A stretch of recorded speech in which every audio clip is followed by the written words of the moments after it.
In this video I want to share with you some cool concept for performing music with the Nordrum 3P together with Ableton Live. So the goal is that we have some kind of setup where you can record several tracks, so you can make your own beats with, for example, like a drum part, a synth part and some other melodic stuff. And you don't have to go to the computer all the time, because you can also see I have some MIDI controllers, and with just a few mappings, it's not going to be overly complicated. You can make the whole process really smooth, and that's what I want to share with you in this video. The whole video is inspired by some little performance video that I shared a couple of days ago. You can find it here if you want to watch it before. But there I play a song and everything that you can hear has been created live, so there's no overdub sequence or whatever. And I want to build everything up from scratch in this video, so you can actually see all the necessary steps for creating the connection between the Nordrum 3P and Ableton Live. But later I also want to take a look inside the session of that song, because there's also some interesting stuff happening that I want to share with you. My name is Janis, by the way. Warm welcome if you're new to this channel, and let's jump right into it.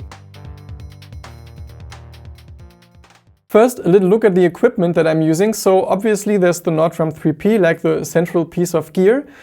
There's the audio output that goes into my audio interface. You can see it here because it's always difficult to fit everything inside the screen, but it just goes into the input of the audio interface. I'm also sending MIDI to the audio interface, so you'll later see what I'm actually doing with that. So also the MIDI goes into my audio interface. Could also be some USB adapter. Then I have one controller here. It's the Novation Launchpad Mini something. I really like it because it has some customizable modes that I want to speak about in a second. Here on the bottom you can see the Softstep that I'm using as a foot controller. It's quite a cool thing, maybe a little expensive, but there's not such a big choice of foot controllers around. And also my laptop, which is some MacBook Air M1.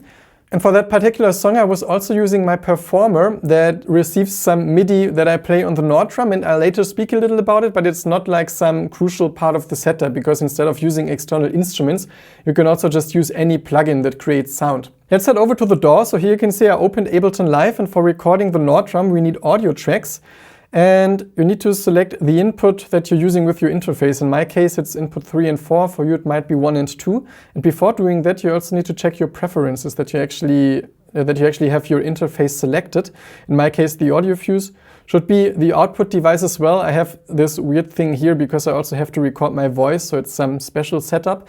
But just make sure you have the same things here, and also the buffer size should be at least, in my opinion, 128 samples, because otherwise you get some problem with latency. Then you have this audio track here, and you can see that when I play something, we have some sound.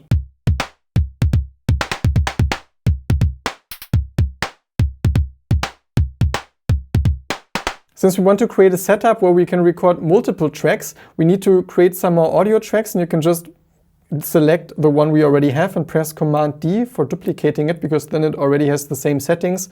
You might want to change the colors, but for now it's fine. And then it depends on which track is armed. So if the second one is armed, it will record the sound here. If the third one is armed, it will record the sound here. One thing that is important to know is that for the way you can arm tracks, there are several modes, and you can see I can arm multiple tracks. And I think by default, under Preferences, it's selected that the arm function is exclusive. You can find it under Record Warp Launch, which means if it's selected, if I arm one track and then arm another one, it will automatically unarm the other one. So for some situations this might be cool, but I figured out that it confuses me, and sometimes I unfortunately unarmed tracks that I still needed for recording sounds, so I prefer the other settings. So that's just some important thing to know. Also, you can see that I keep the monitoring mode on auto all the time, because if it's in, it means we always hear the sound we play, but it wouldn't play a clip once it's recorded, so it doesn't help us. And if it's off, we never hear what we play and only hear stuff that is happening inside a track as a clip. So I just keep this on auto all the time. And now's the moment we need to bring in some MIDI controllers, because still we need to go to the computer for selecting the tracks and arming the tracks. And with just a few mappings, you can make your life way easier. And again, it's kind of individual what kind of controller you're using, but often you can find some custom modes, and sometimes you also have the options already inside the MIDI controller template. So in this case, it would be selecting a track, arming a track, and triggering the global record button that is here. And you can access the MIDI mapping menu by pressing Command and M. Then those things get this kind of blue touch. And if you open this left side menu, you can also see what you already mapped. Actually, I don't know why I have 3 things here. I can actually delete them. So normally there wouldn't be anything. And now I can, for example, click on audio track 1. And what I want to do is that with those buttons on the bottom row, I want to select those tracks. So I map the first button to this first channel, I map the second button to the second channel, and I map the third button to the third channel. And now if I leave the MIDI menu, I can actually select them with this controller. I also want to be able to arm the tracks, so I click on this arm button and use those white and red buttons, because that's kind of a cool thing of the custom mode. I selected some toggle settings for those, so they change the color. And I don't want to get too much into the individual settings of this particular controller.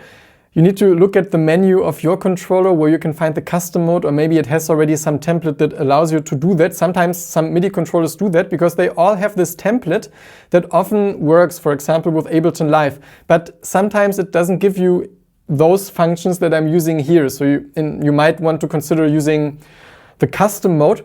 And sometimes it's also important when you're using the custom mode that also under the preferences, you go to Link Tempo MIDI, and for your controller, so in my case it's the Launchpad Mini, you need to change the control surface to none. Because if you select some control surface, it might be that there are already MIDI functions assigned. But if you want to freely use your MIDI controller, you need to change this to none. And then there are also some controllers that have several modes. So for example, on this Launchpad, you see I'm at the user mode, so that one's freely configurable anyways. But it also has a session mode where I can start and stop clips. Actually, there's no clip yet. But that's why here you can see there's once the Launchpad Mini selected with none, but also once with this script or control surface, which means that it receives the control surface from the session mode. And also, actually the session mode is the only one, because those other 3 ones are freely customizable, and so the user mode sends on the non-control surface. And if it sounds a bit complicated, don't try to think about it too much.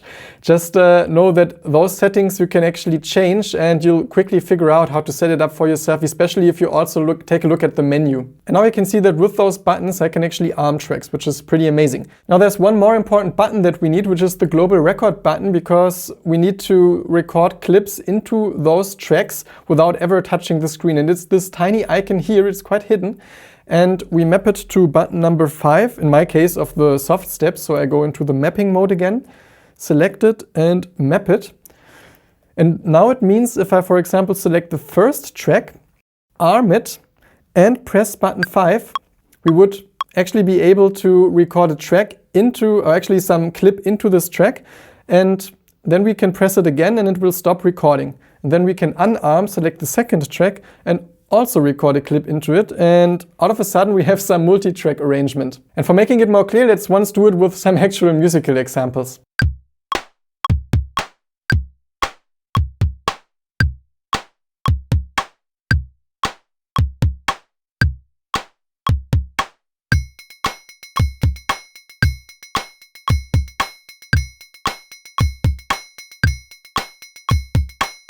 It's quite a lame example, but in the way I sit here, I wanted to do something that actually works. But again, in the song, you see me doing this with some, at least I think, more musical examples. Also, you can see here that it's quite important to have the metronome, because if you're recording the first clip, you need some orientation rhythmically, because otherwise it will loop somewhere and the clip will sound really messy.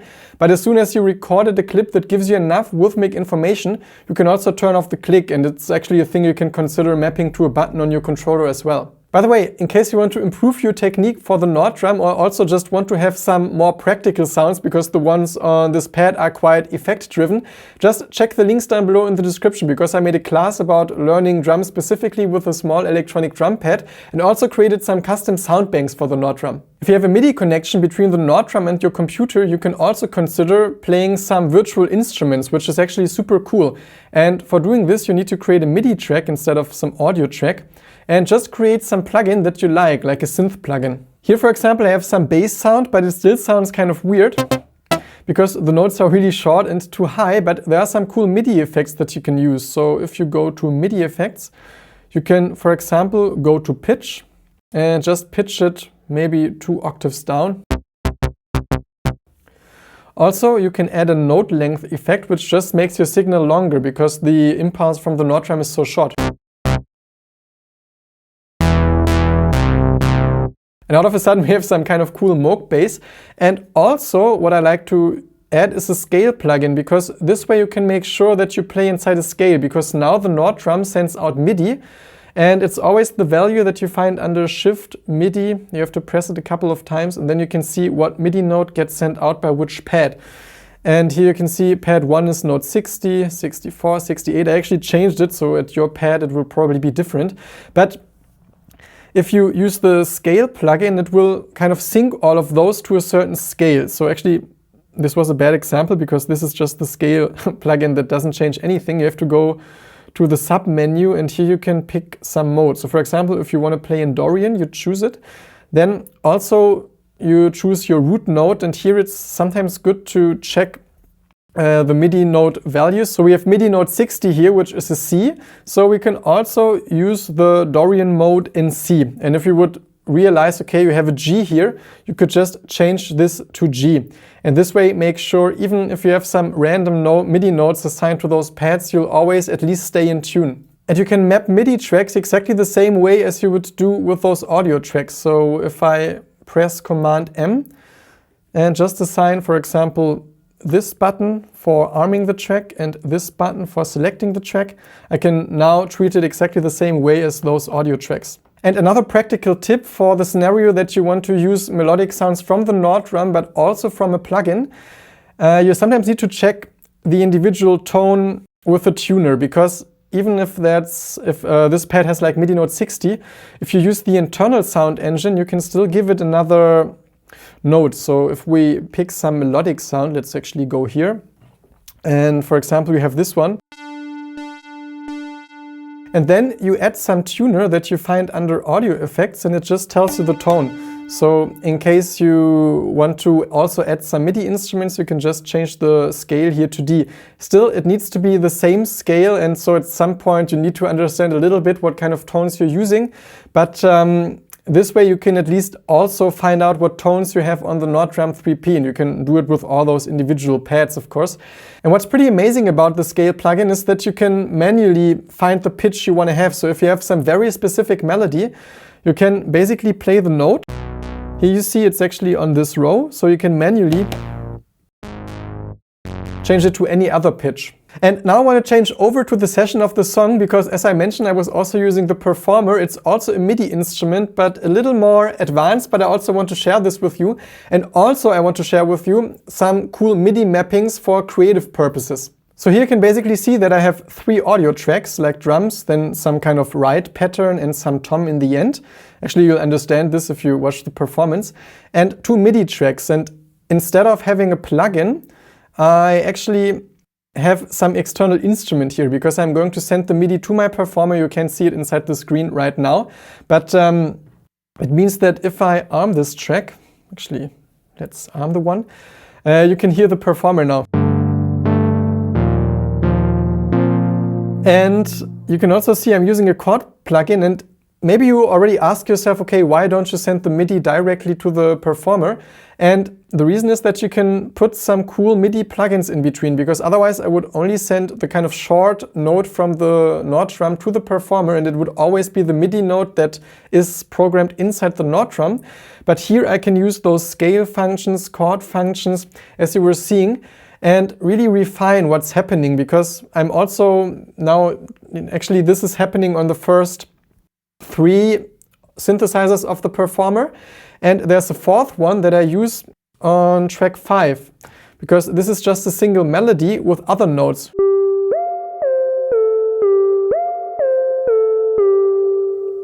And you can see here that the scale for this channel looks different than the scale here. So if you do the work, of course you have to do some work, you can really have different types of melodies that you play, all based on those 6 pads if you use the scale function. I think it's pretty amazing.